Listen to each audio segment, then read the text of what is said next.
On her birthday, Rachel Miller walked into an upscale restaurant alone. No reservation. No one waiting, no one who remembered what today meant to her. She just wanted one decent meal after years of putting everyone else first. The manager turned her away without hesitation.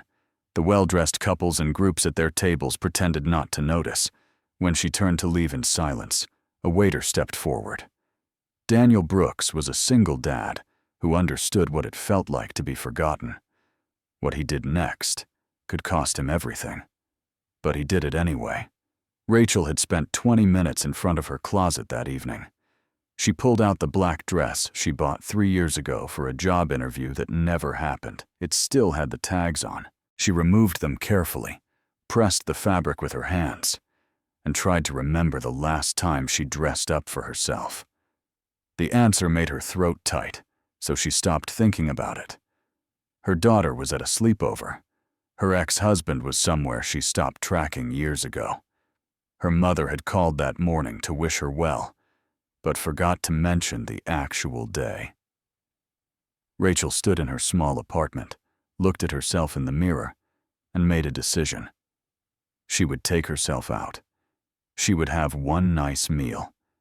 She would sit at a table meant for celebration and pretend for 1 hour that she mattered.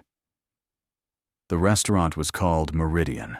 She had driven past it hundreds of times on her way to work, always noticing the warm light through the tall windows, the couples leaning close over candle-lit tables, the laughter that seemed to spill out onto the sidewalk. She had never been inside. Tonight felt like the right time to change that. The parking lot was nearly full when she arrived. She sat in her car for a moment, checking her reflection in the rearview mirror, smoothing her hair. Through the windshield, she could see people walking in. Groups of 4, couples holding hands. A man in a suit opening the door for a woman in heels. Everyone seemed to belong. Rachel gripped the steering wheel and reminded herself that she had every right to walk through that door. She had money. She had dressed appropriately. She deserved this. Inside the restaurant was everything she had imagined.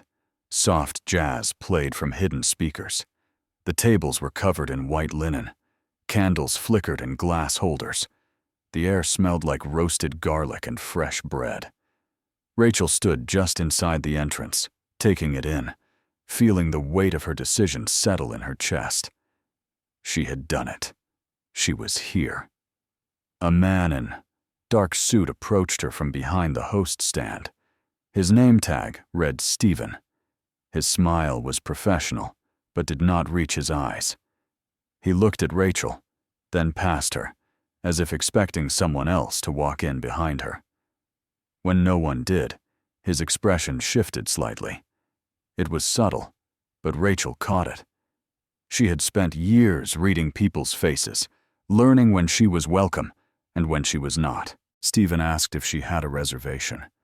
Rachel said she did not, but she hoped there might be a table available. She kept her voice steady, polite. She had rehearsed this moment in the car. Stephen glanced at the dining room, then back at her. He said the restaurant was fully booked for the evening. Rachel followed his gaze. She counted at least 4 empty tables. 2 of them were near the window, set with fresh flowers and folded napkins. She pointed this out gently. Stephen's smile tightened. He explained that those tables were being held for guests with reservations. VIP guests, he added, as if the distinction mattered. Rachel felt the familiar burn in her chest, the one that came when she realized she was being dismissed. She had felt it at her daughter's school when other mothers looked through her. She had felt it at the grocery store when she used coupons. She had felt it in courtrooms and waiting rooms, and every space designed for people who had more than she did. She thanked Stephen quietly and turned toward the door. The couples at their tables did not look up. The waitstaff moved past her with trays held high. The world kept turning as if she had never been there at all. Rachel walked slowly, giving herself time to memorize the moment. She wanted to remember what it felt like to try, to hope, to be told no. Daniel Brooks had been working at Meridian for 2 years. He was 34, though most people guessed younger. He had the kind of face that looked tired even when he smiled. He worked the evening shift because it paid better and because his daughter stayed with his sister on weeknights. He sent most of his earnings to cover rent and daycare and the bills that never seemed to stop coming. He did not complain. Complaining changed nothing. He was clearing table 6 when he noticed the woman at the host stand. She was alone. That was the first thing he saw. The second thing was the way she held herself, shoulders back, chin up, even as Stephen delivered his polite rejection. Daniel had worked in hospitality long enough to recognize the script. He had delivered it himself more times than he could count. But tonight, something about the way she accepted it made him stop moving. He watched her scan the dining room. He saw her spot the empty tables. He saw the flicker of confusion cross her face before she smoothed it away. Stephen said something about VIP reservations, and Daniel felt a familiar knot form in his stomach. He knew those tables. One of them had been sitting empty for 40 minutes.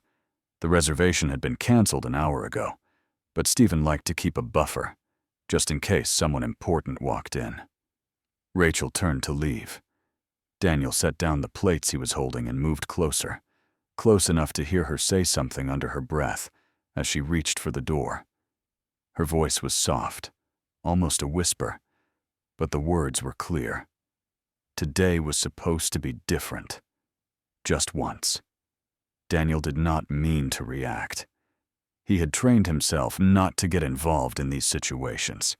It was not his job to question Stephen's decisions.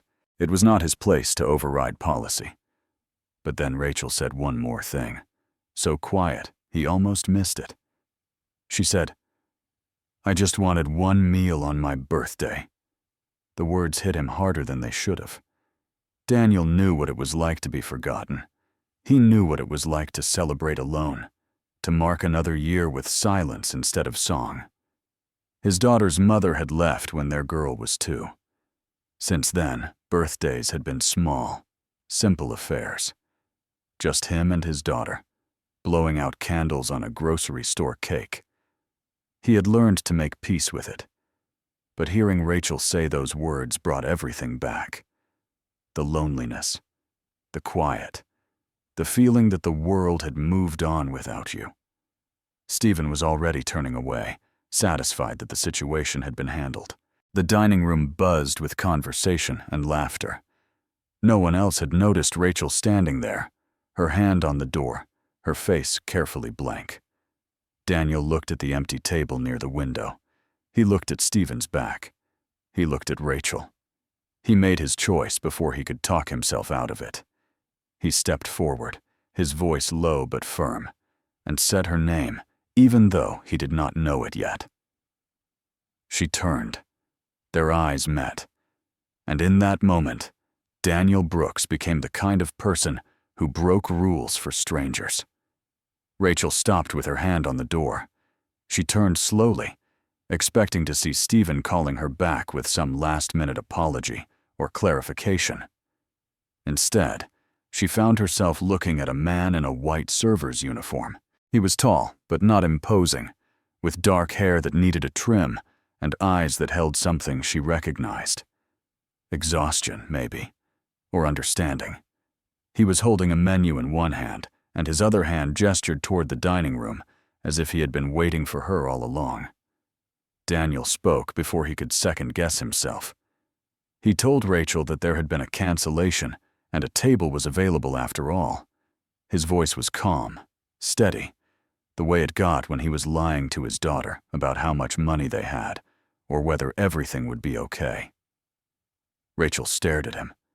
She glanced back at Stephen, who had frozen mid-step, his phone still raised to his ear. The expression on Stephen's face was one Daniel had seen before, confusion mixed with irritation, the look of someone whose authority had just been quietly undermined. Rachel did not move right away. She looked at Daniel like she was trying to figure out what he wanted from her, what angle he was working. People did not do things like this without a reason. Daniel could see the calculation happening behind her eyes, the weighing of risk against reward. He kept his expression neutral and held the menu out a little farther. He said the table by the window had just opened up. If she was still interested, he would be happy to seat her. Stephen crossed the floor in 4 long strides. He positioned himself between Daniel and Rachel, his body angled in a way that made it clear who was in charge. He asked Daniel what he was talking about. His tone was pleasant enough for the nearby diners to hear, but Daniel caught the edge underneath. Stephen reminded him that all window tables were reserved for priority guests. Daniel met his gaze and said the reservation for table 12 had been canceled at 6:15. It was now 7:30. The table was available. Stephen's jaw tightened. He asked Daniel to step into the back office. Daniel said he would, but first he needed to seat this guest. Rachel started to speak, started to say it was fine, and she could leave. But Daniel turned to her, and something in his face stopped the words before they came out. He told her the table was ready. He said it like it was the simplest thing in the world, like there was no question about whether she belonged there. Rachel looked at him for a long moment, then nodded once. She followed him into the dining room. The walk to table 12 felt longer than it should have. Daniel led Rachel past the other diners, past the couples who glanced up from their wine and their conversation, past the groups celebrating birthdays and promotions and anniversaries. He pulled out her chair and waited until she sat down before placing the menu in front of her. He asked if she would like still or sparkling water. Rachel said still was fine. Her voice was quiet, but steady. Daniel nodded and walked toward the kitchen, feeling the weight of every eye in the room on his back. Stephen was waiting for him at the service station. He kept his voice low, but the anger was clear. He wanted to know what Daniel thought he was doing. He wanted to know who had authorized him to make seating decisions. He wanted to know if Daniel understood the concept of hierarchy. Daniel said he understood it fine. He also understood that a paying customer had asked for a table, and there was one available. Stephen said it was not that simple. There were policies. There were reasons those tables were held. Daniel said the reservation had been canceled over an hour ago. Holding an empty table while turning away a guest was not policy. It was something else. Stephen told him they would discuss this after the shift. Daniel said that was fine. He filled a glass with water from the pitcher, added a slice of lemon, and carried it back to Rachel's table. She was sitting with her hands folded in her lap, her menu still closed in front of her. She looked like she was trying to decide whether to stay or run. Daniel set the water down gently and asked if she had any questions about the menu. Rachel shook her head. She said she just needed a minute. Daniel left her alone and returned to his section. He refilled drinks and cleared plates and smiled at the guests who needed him to smile. But his mind stayed on Rachel, on the way she sat so carefully in her chair, like she was afraid of taking up too much space. He had seen that before. His daughter did it sometimes when they went to her school events, shrinking herself down in rooms full of children whose parents could afford the field trips and the new backpacks and the birthday parties at trampoline parks. Daniel hated watching it then. He hated watching it now. At table 7, a woman in a navy dress leaned toward her husband and whispered something. The husband glanced at Rachel, then back at his wife. They both smiled in a way that did not feel kind. Daniel caught the tail end of their conversation as he passed. The woman said something about standards and how the restaurant used to be more selective. Her husband agreed. He said you could tell just by looking at someone whether they belonged. Daniel kept walking. He delivered breadsticks to table 9 and took an order from table 4 and pretended he had not heard. But he had heard, and so had Rachel. She was staring at her menu, her face carefully blank.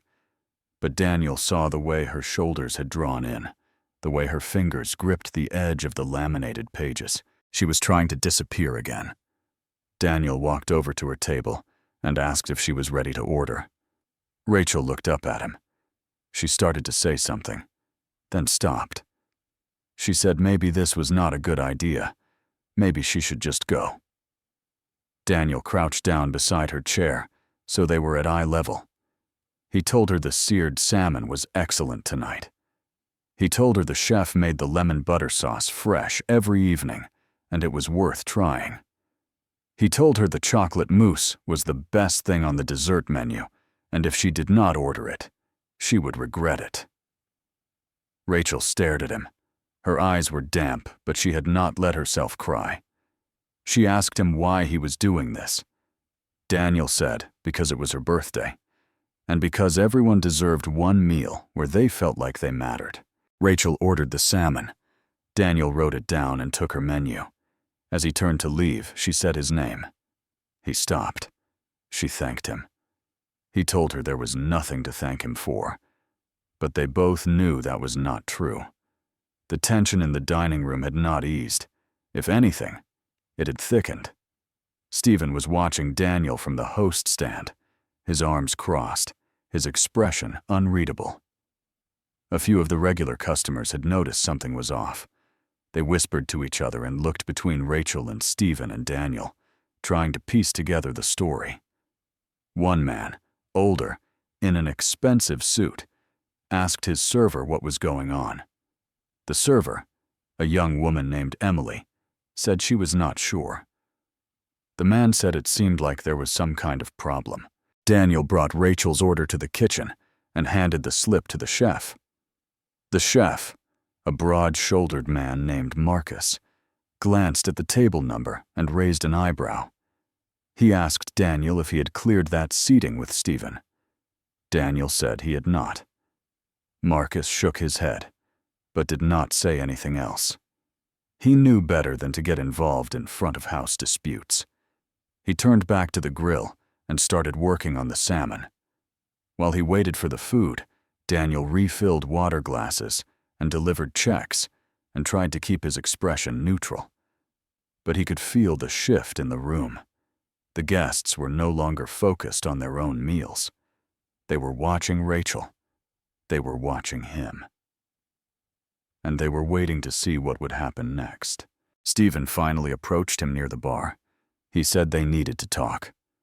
Now. Daniel said he was in the middle of a shift. Stephen said he did not care.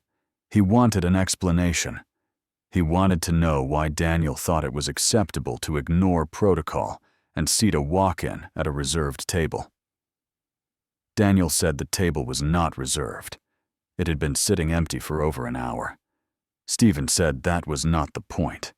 The point was that Daniel had made a unilateral decision without consulting management. The point was that this was not his restaurant to run. Daniel felt the familiar tightness in his chest, the one that came when he was being backed into a corner. He had felt it in family court. He had felt it at the bank when they told him his credit was not good enough. He had felt it every time someone with more power reminded him of his place. But tonight, something was different. Tonight, he did not care about his place. He cared about Rachel, sitting alone at table 12, trying to have one decent meal on her birthday. He told Stephen that the guest had asked for a table. There was a table available. He seated her. That was his job. Stephen said his job was to follow the rules. Daniel said the rules were supposed to serve the guests, not the other way around. Stephen's face flushed. He said if Daniel had a problem with how the restaurant was run, he was welcome to find employment elsewhere. The words hung in the air between them, sharp and final. Rachel had been watching from her table. She could not hear what they were saying, but she could see the body language. She could see Stephen's rigid posture, Daniel's clenched jaw. She could see the way the other servers were pretending not to notice. She stood up. Her chair scraped against the floor, loud enough to draw attention. She walked over to where Daniel and Stephen were standing. Both men turned to look at her. She told Stephen this was her fault. She said she should not have asked for a table without a reservation. She said she would leave, and there would be no more trouble.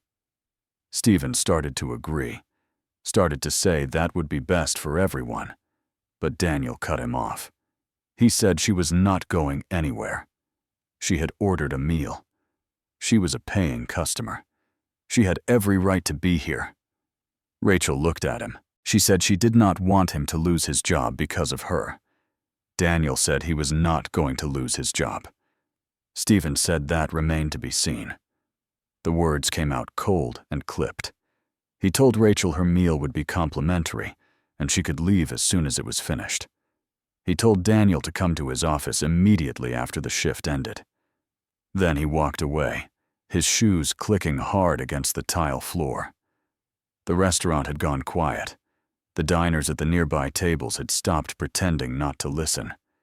They stared openly now, their forks suspended over their plates, their conversations forgotten. Rachel felt their eyes on her. She felt the weight of their judgment, their curiosity, their pity. She had spent years trying to avoid moments like this. She had built her life around staying small, staying quiet, staying out of the way. And now she was standing in the middle of an upscale restaurant while a man she did not know risked everything for her. Daniel guided her back to her table. He pulled out her chair again and waited until she sat down. He said her salmon would be ready in just a few minutes. Rachel nodded, but did not speak. She could not find the words. Daniel started to walk away, but she reached out and touched his arm. He stopped. She looked up at him and said she was sorry. He told her there was nothing to be sorry for. She said he did not understand. He was going to lose his job because she wanted to feel special for one night. Because she could not just accept no and move on like a normal person. Daniel knelt down beside her chair again. He said she was not asking for anything unreasonable. She was not demanding special treatment, or throwing a tantrum, or making a scene. She just wanted to be treated like a human being on her birthday. And if that was too much to ask, then maybe this place did not deserve to call itself a restaurant. Maybe it was just a room full of people who had forgotten what it meant to see each other. Rachel's eyes filled with tears. She blinked them back, but one escaped, running down her cheek before she could stop it. Daniel pretended not to notice. He stood up and told her he would be right back with her meal. Then he walked to the kitchen, his heart pounding, knowing that everything had just changed, and there was no going back. Marcus brought the salmon out himself. He usually did not leave the kitchen during service, but tonight felt different. He could sense the shift in the air, the way the entire dining room seemed to be holding its breath. He set the plate in front of Rachel with the same care he gave to every dish that left his station. The salmon was perfectly seared, the skin crispy and golden. The lemon butter sauce pooled around asparagus spears and roasted fingerling potatoes. It looked like something from a magazine. Rachel stared at the plate. She had forgotten what it felt like to be served a meal like this, to have someone prepare food for her instead of the other way around. At home, she made sandwiches standing at the counter. She ate leftovers straight from the container. She had not sat down to a proper meal in months, maybe longer. And now, here it was, beautiful and steaming, and meant entirely for her. But she could not bring herself to pick up her fork. Marcus noticed her hesitation. He asked if everything looked all right. Rachel nodded quickly. She said it looked perfect.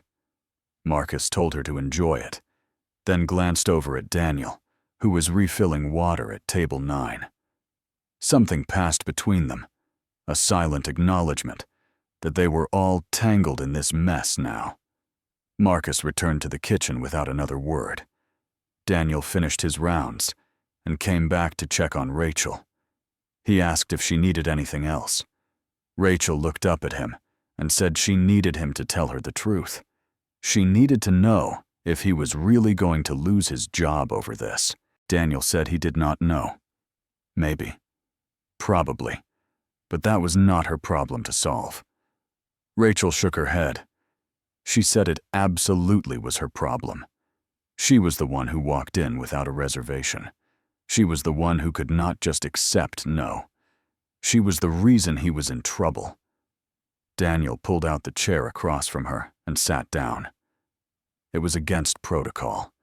Servers did not sit with guests. But protocol had already been shattered tonight, and one more broken rule was not going to make a difference. He told Rachel that he had been working at Meridian for 2 years. Before that, he worked at a diner, and before that, at a chain restaurant near the highway. He had poured coffee and flipped burgers and smiled at people who treated him like he was invisible. He had nodded along when managers told him the customer was always right, even when the customer was cruel.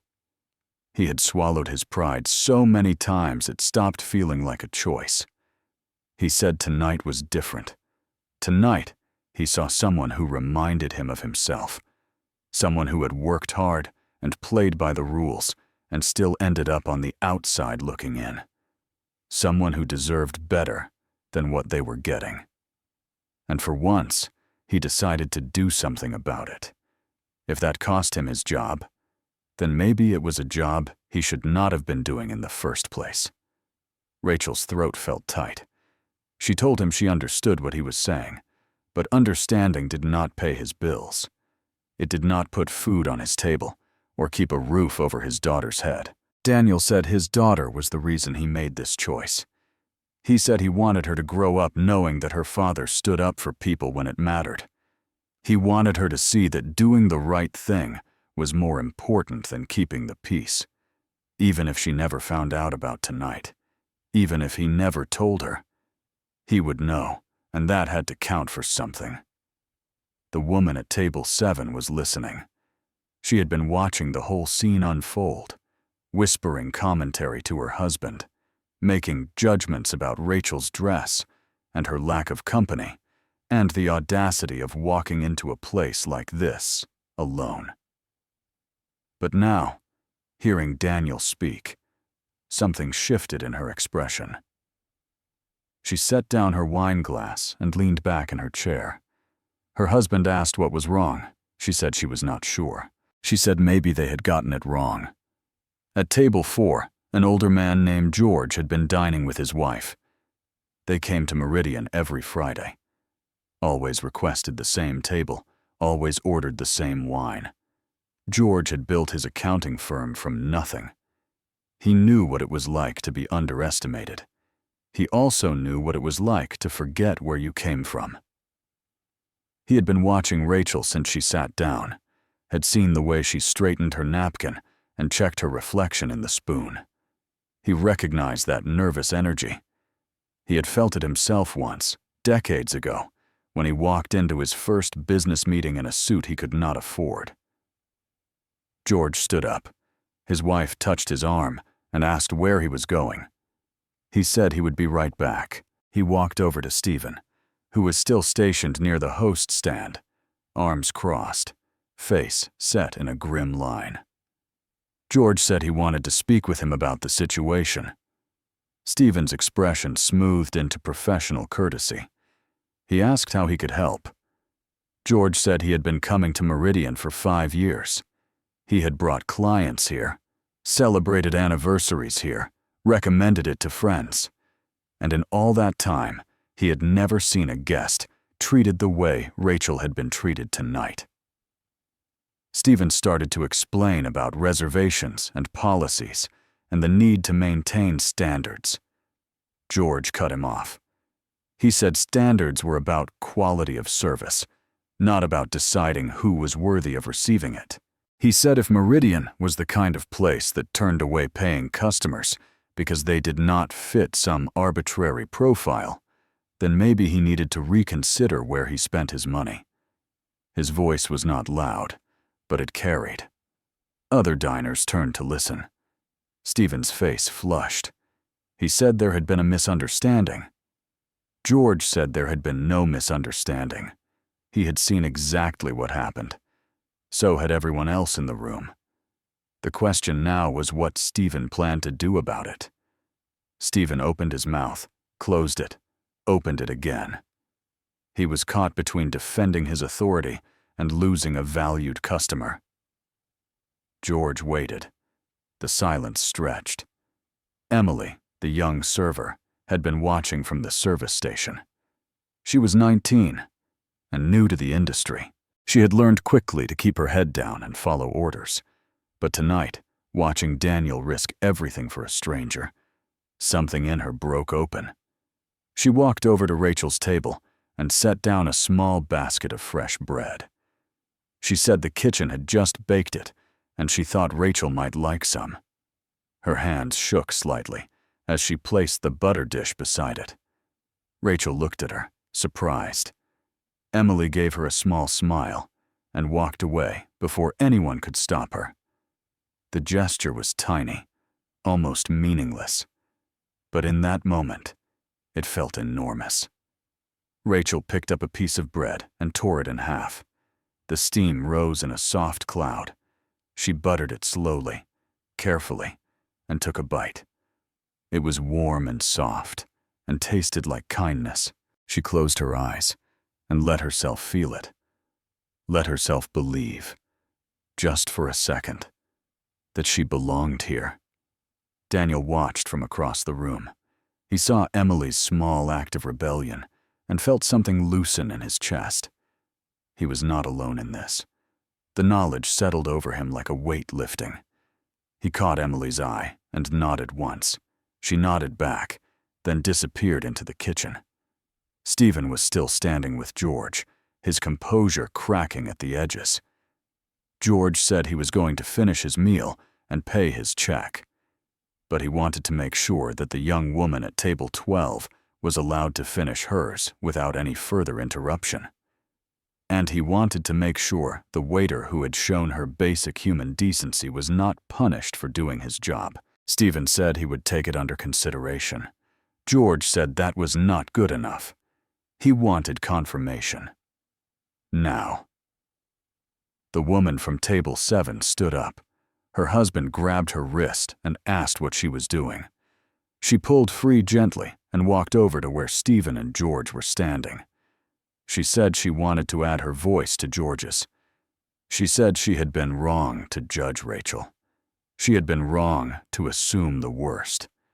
She said if Stephen fired Daniel for treating a guest with respect, she would never set foot in Meridian again. Her husband sighed and stood up as well.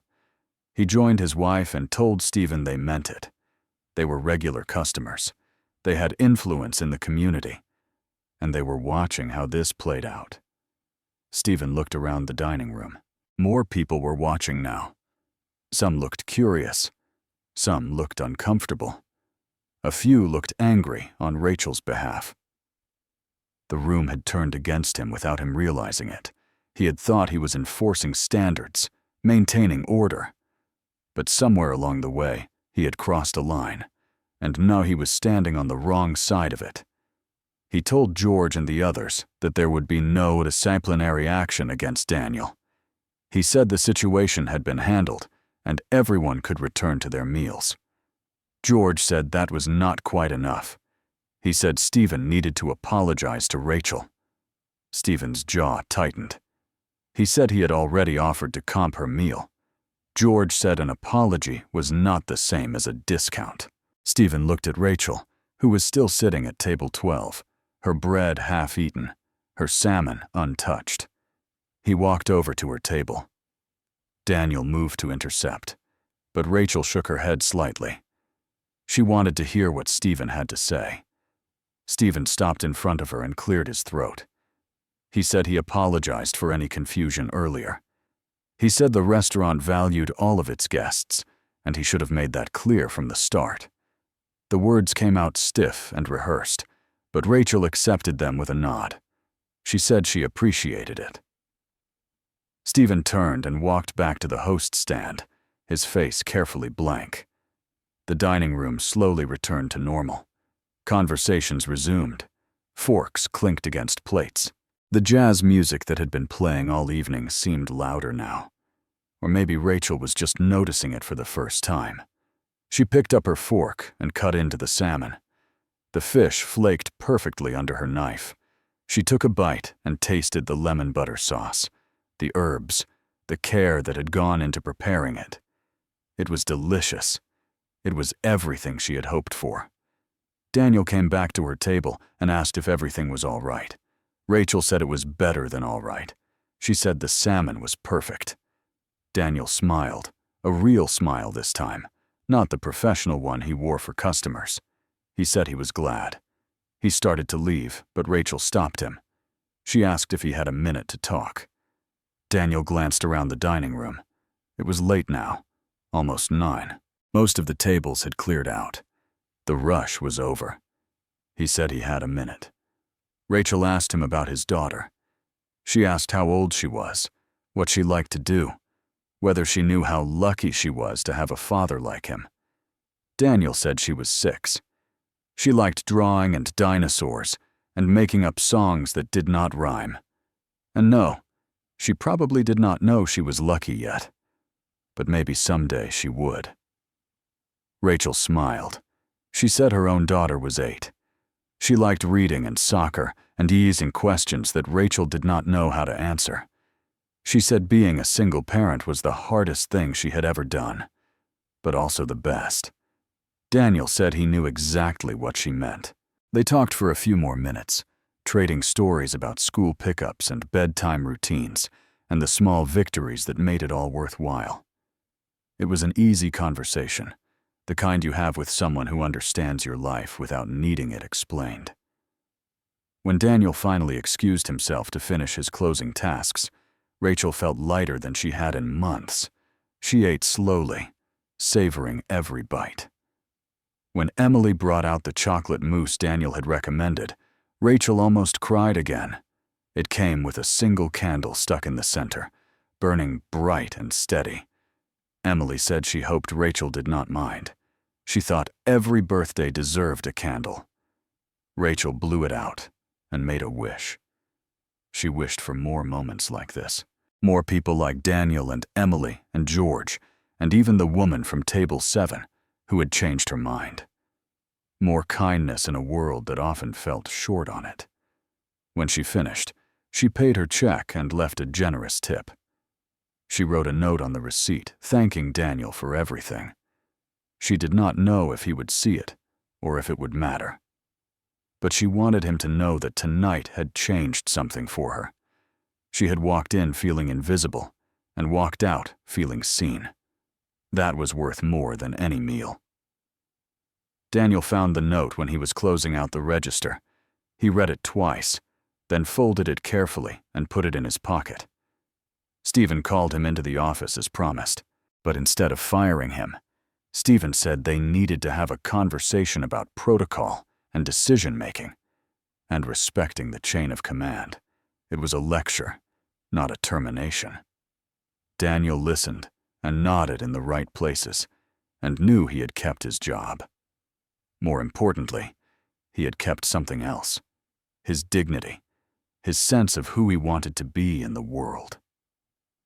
Rachel drove home with the windows down, letting the cool night air wash over her. She thought about the meal, the candle, the bread Emily had brought without being asked. She thought about Daniel sitting across from her, telling her his daughter liked dinosaurs. She thought about the strangers who had stood up when it mattered. She had come to Meridian, hoping for one decent meal. She left with something better. She left knowing that even in a world designed to make you feel small, there were still people willing to make space for you. There were still people who remembered that everyone, no matter their circumstances, deserved to be treated with respect. And sometimes, on the night you needed it most, someone would break the rules for you. Not out of pity, not for recognition, but because it was the right thing to do, because you mattered, and because one small act of kindness could change everything.